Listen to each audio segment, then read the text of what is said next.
It's going to be, in the event of a divorce, a far more advantageous thing in terms of custody of the children. Harry and Meghan have understood that if they didn't jump, he was going to be pushed, and they could not afford the embarrassment of him possibly being arrested.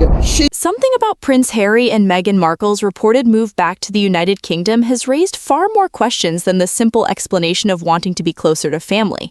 The timing is especially striking because reports surrounding Harry's U.S. immigration paperwork and the possibility of renewed scrutiny have suddenly become part of the wider discussion. Intellectual discourse that Harry has been developing with somebody in California. This, of course, interferes with his ability to have penetrating person-to-person discussions on the relative merits of Wittgenstein versus Kant. So that's a plus where Meghan is concerned. But I have been fed information starting on the 12th.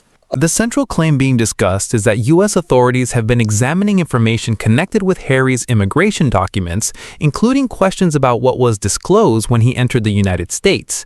The issue is particularly sensitive because Harry has previously acknowledged past drug use in his memoir, Spare, while U.S. immigration rules can make questions about drug history and visa applications legally significant. However, the precise status of any federal investigation and whether authorities have actually taken steps toward an arrest remains unconfirmed by official sources. What can be established is that the controversy has created a much larger debate about why the Sussexes would consider changing their living arrangements now. She and he are hoping that by ostensibly moving back to the United Kingdom, that is going to preserve him from arrest. He a meeting with the feds where they were inquiring into and looking into the paperwork that he submitted. I mean, I don't have my notes in front of me, but I think it was in 2021. The reported timing is what makes this story so difficult to dismiss as an ordinary family decision. Harry and Meghan left Britain in 2020 and built their public and commercial life primarily in California, so a serious move back would represent a major change in the direction they chose several years ago. There is also a second layer to the situation involving their children, Archie and Lilibet, and where the family ultimately establishes its long-term home. If Harry were to spend substantially more time in Britain while the children were also based there, that could have important practical consequences for any future dispute over residence or custody. That does not mean a divorce is inevitable, and there is no confirmed announcement that the couple are separating, but the question of where the children live would naturally become important if their marriage ever reached that point. For that reason, the children's location is being examined alongside the immigration controversy rather than as an entirely separate issue.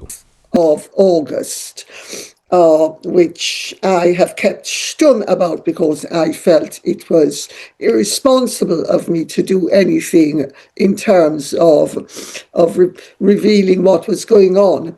Harry and Meghan, it's all cock and bull.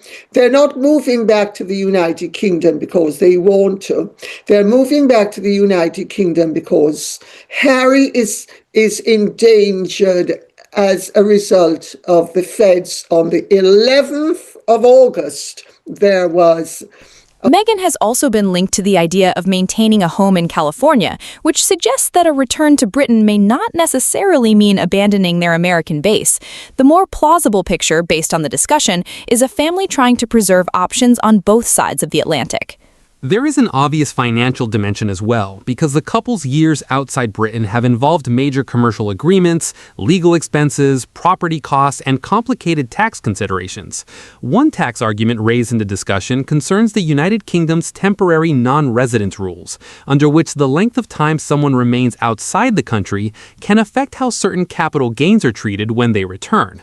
That the whole thing will go away. But as long as he was living in the United States, it wasn't going to be going away. In fact, fact, it was intensifying. I think this is a typical Meghan stunt on her part because Meghan has a long track record of. The relevant period is complicated and depends on individual circumstances, the nature of the assets, and the applicable tax rules, so it should not be interpreted as proof that the Sussexes are returning primarily for tax reasons. Still, the timing of a possible return after several complete tax years abroad is an important financial detail that helps explain why the move could have practical advantages beyond family considerations.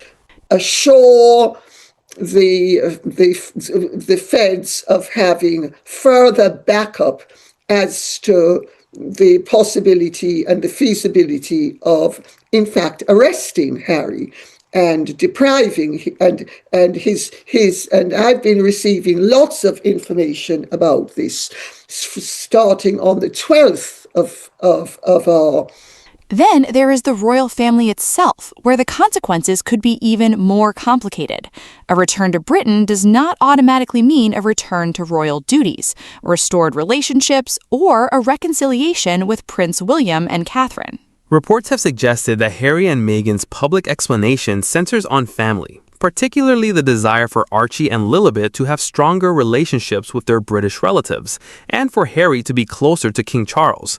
That explanation puts the emphasis on family connection, rather than immigration difficulties, financial pressure, or marital speculation. Did you just see that pig flying? I think at the moment she will be back with him superficially and ostensibly for practical reasons.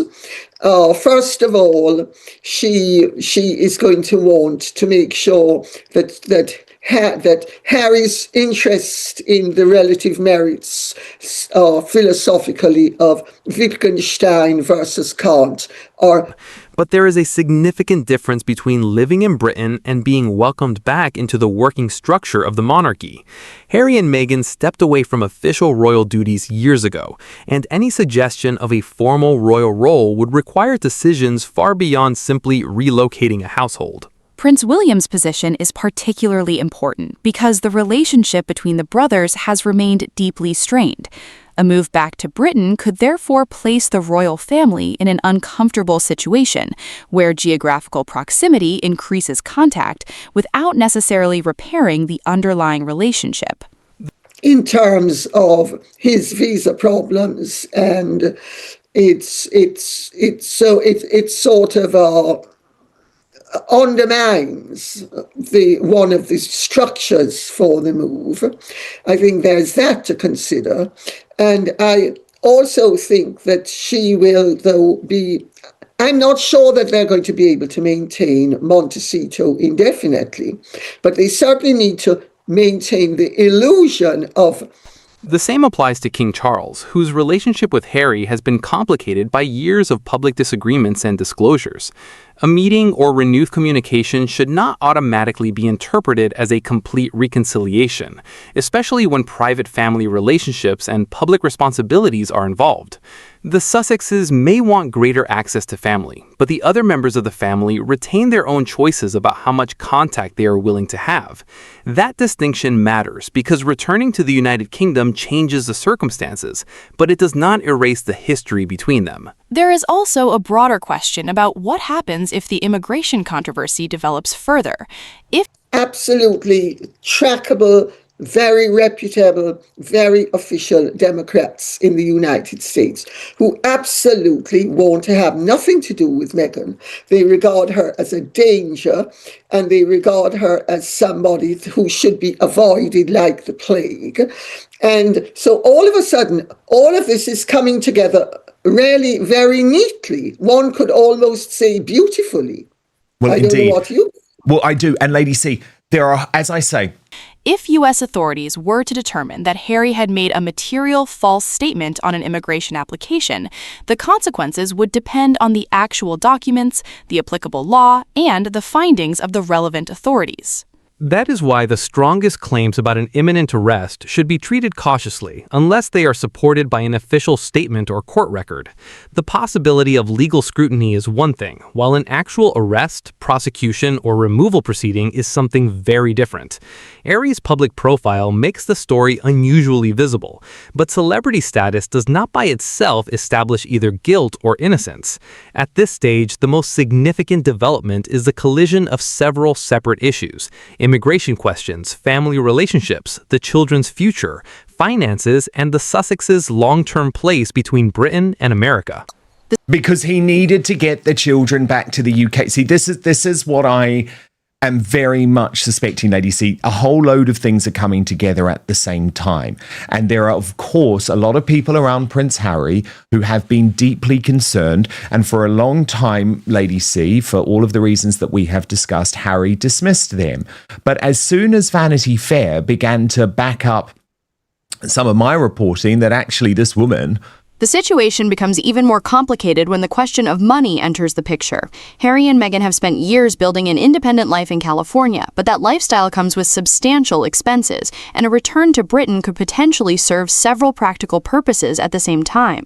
Their financial position has been the subject of constant public speculation, particularly following the end of major commercial arrangements and the costs associated with ongoing legal disputes.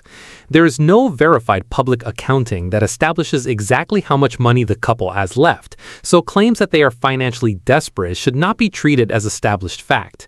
What can be discussed more responsibly is that their business strategy has evolved considerably since leaving royal duties, and their future income depends increasingly on projects they control themselves. A move between countries could therefore involve financial planning as much as personal considerations. The tax question adds another interesting element. Their years outside Britain may have created advantages that would not necessarily have existed if they had returned much earlier.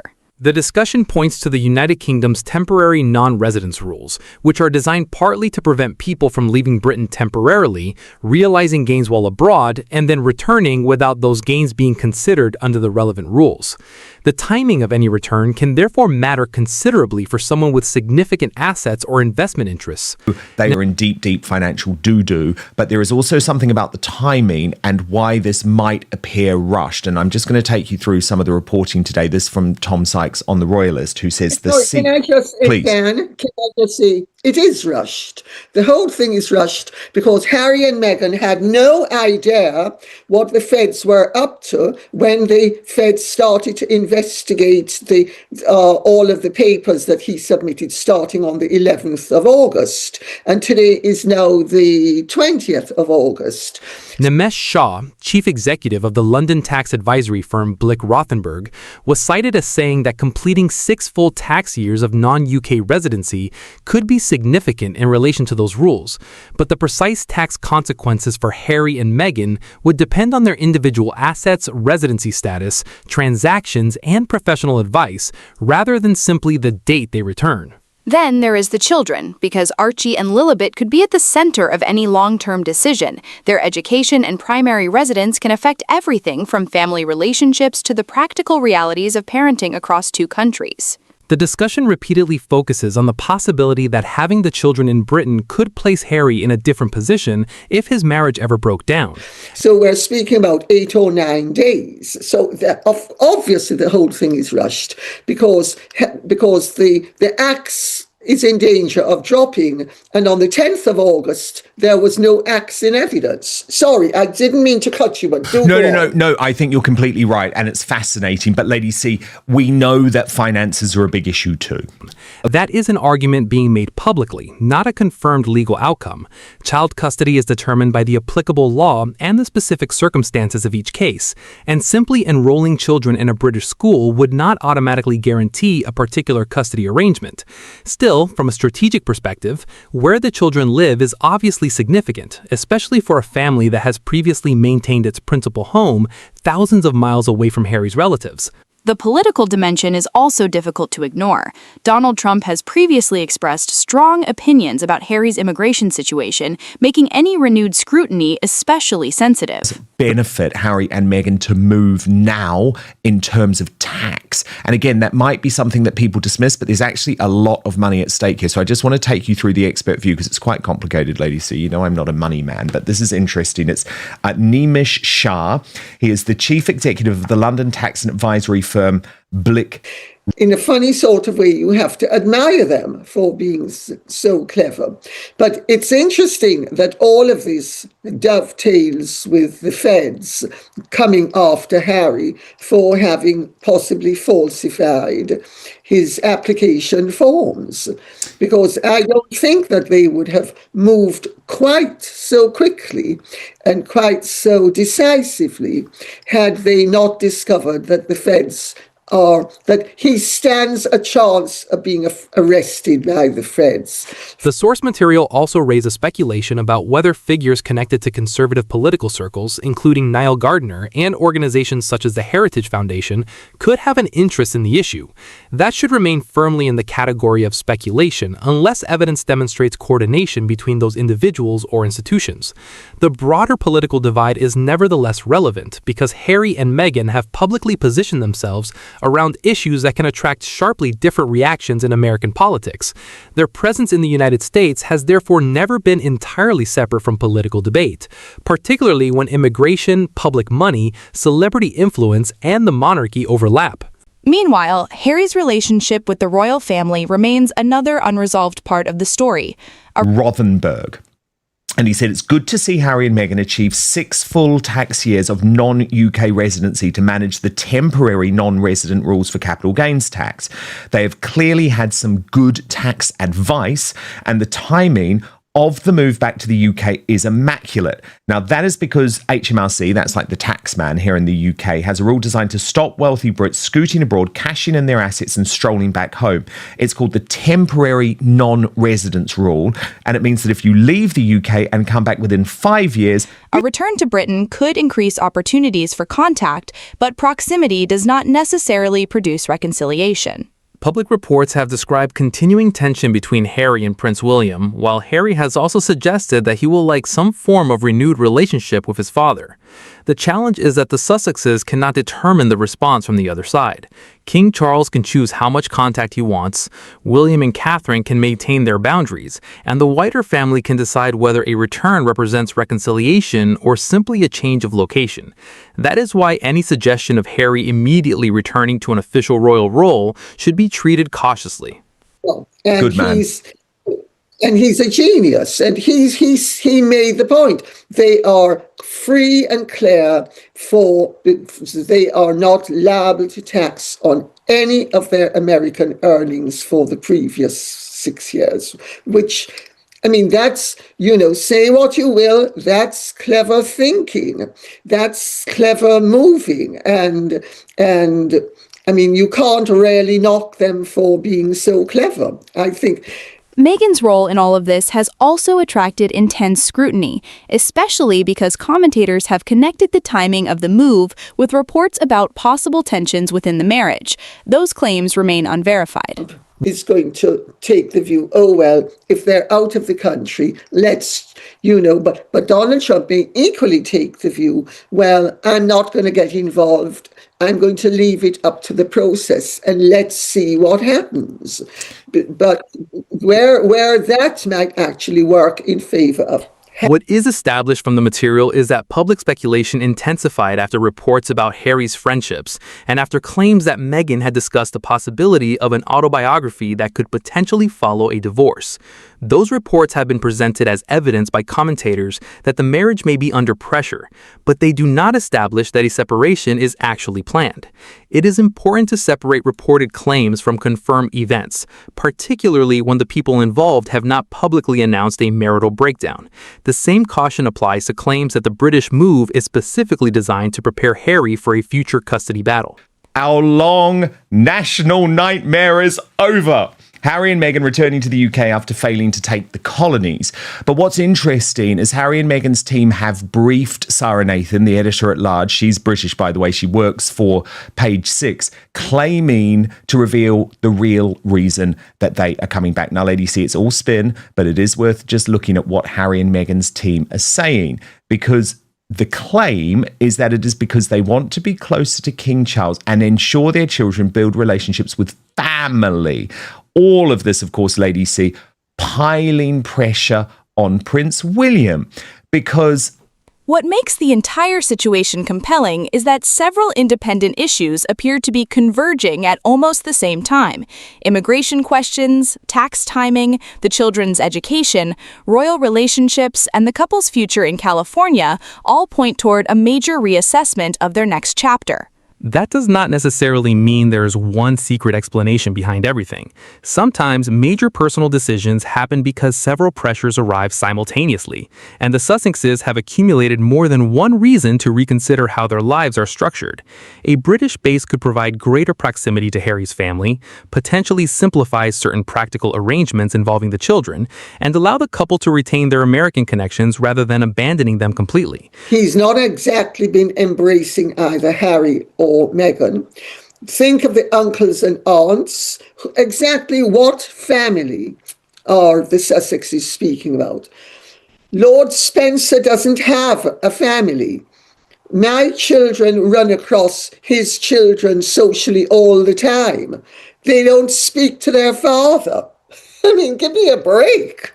What family? And also, his children, most of them, are not of an age for Harry. The real significance of the move may therefore lie not in one dramatic event, but in how these different pressures interact. And that brings the focus back to the central question. Is this really a return to family life, or is it a carefully calculated change designed to solve several problems at once? The answer cannot yet be established with certainty. What can be examined is the sequence of events and the public explanation surrounding it, because the sequence tells us more than any single headline. Harry and Meghan's future now appears to involve balancing their life in America with increasingly important connections to Britain. As you say, they're not referring to Earl Spencer, so it's just trying to pile pressure on William and Catherine. And I do think this whole situation, Lady C, is deeply, deeply unfair on them, and I do think the King has to take a lot of responsibility for it. Well, Dan, I don't actually agree with you. I think the King is in a very difficult position. And I think the King is very aware of the fact. While managing questions about immigration, money, children, and the royal family, until official documentation or direct statements clarify the unresolved issues, the most responsible approach is to distinguish what is documented from what remains allegation and speculation. The family question becomes even more complicated when the public explanation is compared with the history between Harry, Meghan, and the rest of the royal family.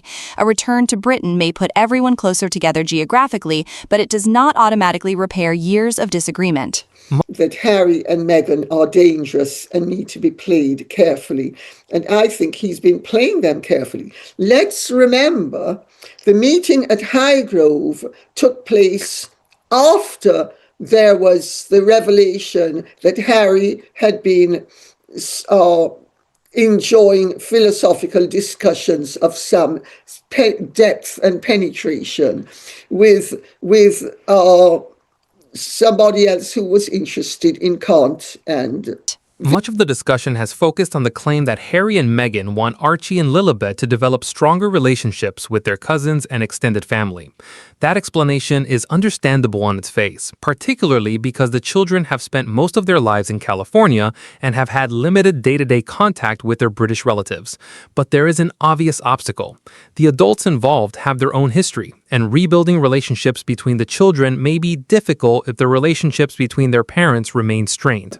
I mean, I think it will be very interesting to see what happens. Well, Harry is already raising the possibility, Lady C, of beginning talks with King Charles about some type of royal return, some type of royal role. So, look, I hope King Charles holds firm. I do think people, by the way, do have to remember what we're dealing with, because I'm a bit sick of reading those types of pieces in page 6, Lady C, and Harry acting as if he cares at all about his family. Nancy Sidley.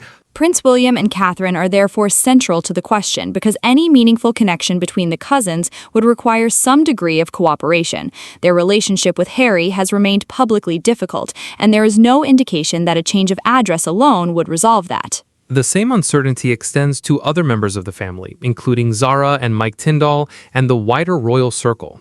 Claims that Harry and Meghan are returning primarily to reconnect with family have prompted commentators to ask exactly which relatives they expect to become closely involved in their lives. That question is significant because family relationships cannot simply be restored through public statement or media briefings. They develop through private trust, regular contact, and a willingness on I think let's remember Harry and Meghan are very adept at propaganda and putting forth their latest version of whatever it is.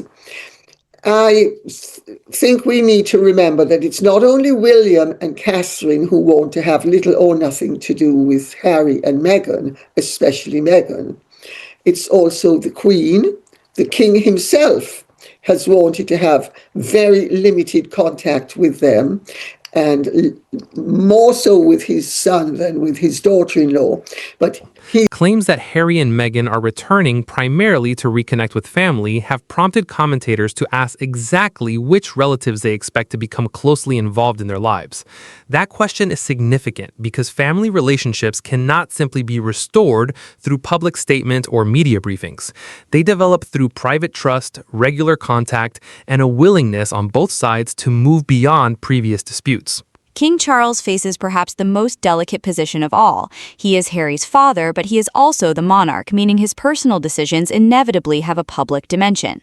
I have my own family. He wasn't talking about Charles and Catherine after their cancer diagnosis. He was saying he didn't even view them as part of his family anymore, Lady C. And didn't care. It was a matter of total indifference to him what happened to them. They weren't his family anymore. He had his own 2 children and his wife. And yeah, absolutely. I mean, totally cold and heartless. And don't think for a second, Dan, that the King, the Queen, William or Catherine or Anne or Edward or Sophie or any of the others will have forgiven or forgotten about any of this, because I know that a lot of people would like to believe that the family is a lot. Any renewed relationship between Charles and Harry would therefore have to balance family concerns with the stability of the institution Charles represents. The discussion suggests that Charles has maintained contact with Harry while avoiding a full restoration of the old relationship, and that approach may continue even if Harry spends more time in Britain. A private meeting between father and son would not necessarily translate to a public reconciliation, and certainly would not automatically restore Harry to official royal duties. The distinction between family access and institutional responsibility is crucial in understanding what a British return could realistically mean. Another issue is the possibility of Harry seeking some kind of renewed role within the royal family. That possibility has already entered public discussion, but it would raise difficult questions about whether the circumstances that led to his departure have actually changed. Harry and Meghan stepped away from official royal duties in 2020 and subsequently built a separate public identity. Their interviews, documentary projects, memoir-related revelations, and commercial ventures created a relationship with the institution that has often been adversarial rather than cooperative. If Harry were ever to seek a formal role again, the question would not simply be whether his family wants him back. It would also involve security, constitutional expectations, public confidence, and whether the palace believes such a role could function without reopening the conflicts of the past. The security issue remains especially important because Harry has repeatedly made it clear that protection in Britain is one of his major concerns. That dispute has already involved legal proceedings and has shaped his willingness to spend extended periods in the country. His security arrangements are separate from the question of his immigration status in America, and those issues should not be confused. A return to Britain would not automatically restore the level of taxpayer-funded protection Harry previously received as a working royal. His current position has been the subject of legal and administrative decisions, meaning any future arrangement would depend on the relevant authorities and circumstances. This is another reason why a permanent or semi-permanent British base would involve considerably more planning than simply finding a house and enrolling the children in school.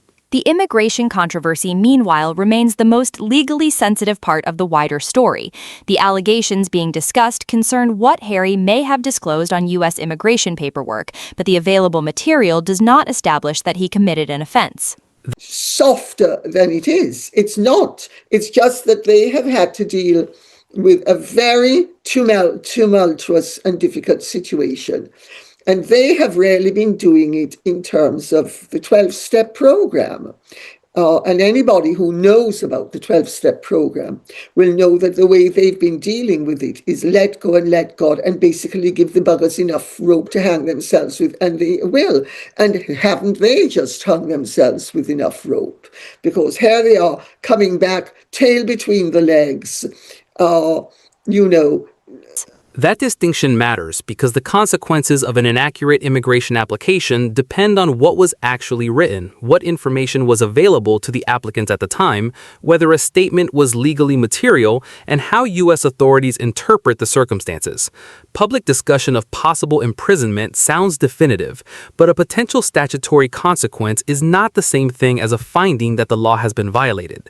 The available material describes allegations and reported scrutiny rather than a confirmed criminal judgment against Harry. Until official authorities provide evidence or announce formal action, stronger conclusions remain speculation. That uncertainty makes the timing of a possible move particularly interesting. If the Sussexes are genuinely changing their residence strategy now, the decision could have been influenced by several factors rather than one isolated development. The reported dates are notable because the discussion places renewed attention on Harry's immigration paperwork in August, followed shortly afterward by reports of a British return. That creates an obvious chronological connection, but chronology alone does not prove causation. About and his visa entry, and that there is a strong belief by the feds that Harry lied on his paperwork to be able to gain admission to the United States as, I suppose you could say, semi-permanent resident. The couple could simultaneously have been considering family, education, taxation, finances, security, and their long-term position in California. The most credible interpretation is therefore not necessarily that one event forced everything else to happen, but that several pressures may have made a reassessment more attractive at the same time. There is also the question of whether the Montecito property remains part of the plan. Keeping an American residence would allow the family to maintain continuity in California while establishing a stronger presence in Britain. That arrangement would give Harry and Meghan flexibility, particularly if their professional commitments remain centered in the United States. It could also allow the children to move between the two environments, rather than making the decision an absolute choice between Britain and America. At the same time, maintaining two substantial homes is expensive and logistically demanding, so the long-term viability of that arrangement would depend on their finances and work commitments. The idea of a complete and permanent return should therefore be distinguished from the possibility of establishing Britain as another major base for the family. Creating situations, and at the 99th hour, she manages to avoid the consequences by doing something unexpected. And this is unexpected, and it's certainly unexpected where the feds are concerned, because they were dealing with the fact that Harry was living in the United States of America. So I think she and he are hoping that by ostensibly moving back to the United Kingdom, that is going to preserve him from arrest. What emerges from all of this is a picture of a family whose future is becoming increasingly difficult to separate from Britain again. Harry may have left the royal household, but the consequences of that decision continue to connect him to the country, his relatives, and the institution he was born into. Whether this ultimately becomes a genuine family reconciliation, a practical relocation, or simply another temporary chapter will depend on decisions that have not yet been made publicly. The children, the royal family, Harry's legal position, Meghan's plans, and the couple's financial interests all intersect in ways that make the situation unusually complicated. No security, no security. All the demands are no longer met. Where's the apology? I mean, Harry and Meghan said they would never return to the United Kingdom without an apology from the King and the Queen and from William and Would you know what I say, Lady C? Where is their apology to us? I want them on their knees, groveling. I'm sorry, great British public, for suggesting that you were racist for voting Brexit. I'm sorry, great British public, for suggesting that your British royal family was racist. I'm sorry for driving the late Queen Elizabeth II and the late Prince Philip to an early grave because of the stress and the pressure. I'm sorry for making the King's cancer diagnosis and Catherine, the Princess of Wales, cancer diagnosis so much worse than it could have been. I have a feeling we'll be waiting a while for that. Lady C, I do want to move over to Substack now, though, because Tom Sykes has just revealed a chapter of his new book. For now, the most important thing is to avoid treating every allegation as fact, while still recognizing that the reported change in their plans represents a significant shift from the life they established after leaving Britain. At this point, the reported return to Britain looks less like a single-issue decision and more like the result of several pressures converging. Harry and Meghan may be trying to create a more flexible future in which Britain becomes important again without completely abandoning the life they built in America.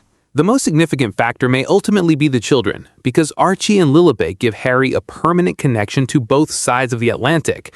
A British base could make it easier for them to spend meaningful time with Harry's relatives, while still allowing the family to maintain American connections and professional commitments. But that arrangement would only work if the adults involved can establish enough trust to make regular family contact practical. Are not going to be able to be revitalized.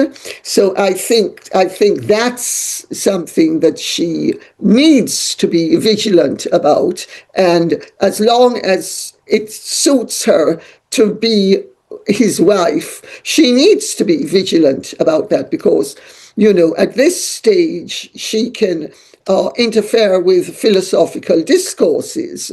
The move itself cannot guarantee that relationships within the royal family will suddenly become close again. The financial side also makes the timing noteworthy. The couple have spent years outside Britain, and their return could have consequences for taxation, property, investments, and future earnings. The discussion about completing 6 full tax years outside the United Kingdom provides one possible explanation for why the timing could be financially advantageous. That does not prove that tax considerations caused the decision, but it demonstrates that the date of a return can matter for people with substantial assets and international financial interests. Their situation is also complicated by the fact that they left Britain in March 2020 and have since established major commercial and personal commitments in the United States. Any genuine relocation would therefore require careful financial planning rather than simply reversing the decision made 6 years earlier. Then there is Harry's unresolved position in America. The allegations about his immigration paperwork remain serious, but they should not be confused with proof that an arrest is imminent. Of capital gains tax reach. So, Lady C, it does make some financial sense. Well, in fact, I don't know if you met my financial genius at the ball, I'm not going to mention his name publicly in case it's embarrassing, but he texted me about all of this last night for me to include it in today's show. So it's amazing that someone else is coming up with it as well, because this friend of mine, who I think you've met him, Yes, I have. The available material describes claims that federal officials were examining the information Harry submitted when seeking entry to the United States, with particular attention to whether his answers were accurate. It does not provide an official charging document, arrest warrant, or court finding establishing that Harry falsified his application. That distinction is essential because immigration investigations can involve questions, document reviews, requests for clarification, or other administrative processes without resulting in criminal prosecution. Until an authoritative U.S. government source confirms formal action, the claim that Harry is moving specifically to escape arrest remains an allegation rather than an established fact. The royal family also faces a choice of its own. Harry may want greater contact, but that does not mean William, Catherine, or other relatives are prepared to return to the relationship they once had. The history between the Sussexes and the royal household means that any reconciliation would probably be gradual and carefully managed. Harry's previous public statements and disclosures have caused considerable damage to trust, while the family has repeatedly chosen to limit its public responses. Even if Harry and Meghan establish a permanent British residence, there's no automatic pathway back into the working monarchy. A home in Britain can change where they live, but it cannot by itself restore titles, responsibilities, security arrangements, or the confidence required for an official royal role. And Meghan to be associating with playing happy families on behalf of Harry's two children. So where's the family? What family are we speaking about? I mean, we know, aren't we? It's William, Catherine, and it's the children, and that's because Lady C, I don't really see Zara and Mike coming around. I mean, they might, but my understanding, speaking to people very close to them for a long time, is that they are just done with Prince Harry and Meghan Markle too. That may be why the distinction between a return to Britain and a return to royal life is so important. Those are two completely different developments. Harry can live in Britain without becoming a working royal again, just as he can maintain a relationship with his father without rebuilding the entire relationship with the institution. Meghan and the children can also spend more time in Britain without the family necessarily becoming part of the official royal schedule. In practical terms, the most realistic outcome may be a private family life that is geographically closer to the monarchy, but remains institutionally separate from it. That would allow Harry to reconnect with Britain while preserving the independence the couple have emphasized since 2020. Wittgenstein. And I mean, the family has been waiting for some time now for some chink in the armor where they could actually gain a foothold, and Meghan's malign influence would thereafter be, if not eradicated, at least minimized. And I don't think just because they are moving back here of necessity for Harry to avoid being arrested, that the family is going to be embracing them. Meghan's own future is another unresolved piece. Public speculation about her career, finances, marriage, and relationship with Britain has become intense, but much of it remains exactly that, speculation. The material includes claims about a possible autobiography following a divorce and suggestions that the marriage could be under pressure, but there is no confirmed announcement establishing that Harry and Meghan are preparing to separate. The same caution applies to predictions about their finances or the future of their Montecito property. These claims may explain why commentators are watching the situation so closely, but they should not be presented as settled facts. What is genuinely significant is that the reported plans have reopened questions about where they want their family to live and what role Britain might play in their future. Ultimately, the story is not simply about whether Harry and Meghan are coming back. It is about what returning could mean for their family, their legal position, their finances, and their relationship with the monarchy. After years of building a separate life in California, a stronger British presence would represent a substantial change in strategy. Whether the motivation is family, education, taxation, security, immigration concerns, or a combination of several factors, the consequences could extend well beyond a change of address. For Harry, Britain remains the country where his family, history, and royal identity are rooted, while America remains the place where he and Meghan built their independent public life. The next phase, therefore, depends not on one dramatic explanation, but on how they balance those two realities, and how the royal family responds to their return. And whatever happens next, one thing is clear. A return to Britain would mark a significant new chapter for the Sussexes. The real question is whether that chapter produces reconciliation, a practical family arrangement, or simply another complicated stage in their continuing relationship with the royal family. The facts available at this stage allow us to identify the major pieces, but not to declare the final outcome. Immigration scrutiny, family relationships, the children's future, financial planning, and the possibility of renewed royal contact all remain separate issues that could evolve independently. Until official announcements or documented legal developments provide greater clarity, the strongest conclusion is simply that Harry and Meghan's future is once again becoming closely connected to Britain. And that alone represents a remarkable change from the direction they chose when they left royal life in 2020. If you found this breakdown useful, make sure to like the video and share it with others who follow the latest developments. You can also leave your thoughts in the comments, especially on whether you think a British return would genuinely improve Harry's relationship with his family. And if you want more detailed coverage of major developments involving the Sussexes and the royal family, subscribe and turn on notifications so you do not miss future updates. The most important thing is to keep separating confirmed developments from speculation, because this story contains plenty of both. Your comments, likes, and shares also help more viewers find the discussion and decide for themselves where the evidence actually leads.